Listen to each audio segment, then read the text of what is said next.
ఒక పెద్ద చేప కడుపులో యోనా 3 రోజులు బ్రతికి ఉండడం అనేది నిజంగా సాధ్యమేనా అనే దాని మీదే ఎక్కువ మంది దృష్టి పెడతారు. కానీ దానిలోని అసలు విషయాన్ని వారు గ్రహించరు.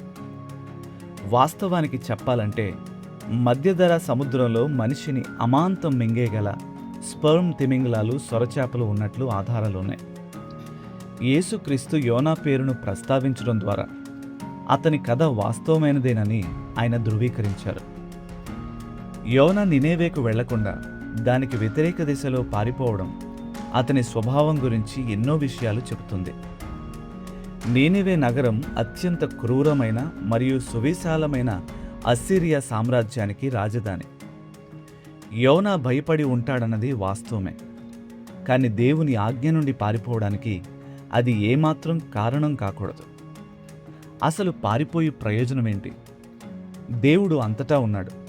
అయినప్పటికీ ఆయన చేయమని చెప్పిన పని మనకు అసాధ్యంగానో, మరీ పెద్దదిగానో లేదా ఇబ్బందికరంగానో అనిపించినప్పుడు మనం తరచుగా తప్పించుకోవాలని చూస్తాం.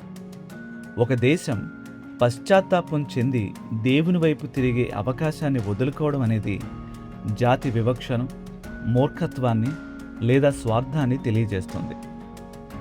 దేవుడు మనకిచ్చిన బాధ్యతలను మనం నిర్లక్ష్యం చేస్తే దానివల్ల ఇతరులు తీవ్రంగా నష్టపోతారన్నది మనం ఎన్నడూ మర్చిపోకూడదు. వెనుకడుగు వేసిన ఈ నాయకుడి నుండి మనం నేర్చుకోవలసిన గొప్ప పాఠం ఏమిటంటే, నిజమైన పశ్చాత్తాపం కనబరిచినప్పుడు ఎవరికైనా రెండవ అవకాశం ఇవ్వగలిగేంత విశాలమైనది దేవుని కనికరం.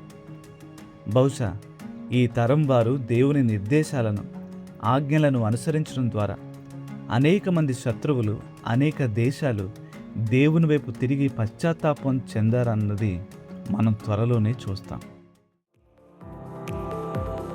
బైబిల్ ఇన్ఫ్లుయెన్సర్స్ అనే సిరీస్ మీకు ఆశీర్వాదకరంగా ఉంటే మా ఈ ప్రయత్నానికి లైక్, షేర్ అండ్ సబ్స్క్రైబ్ చేసి మమ్మల్ని ప్రోత్సహించండి.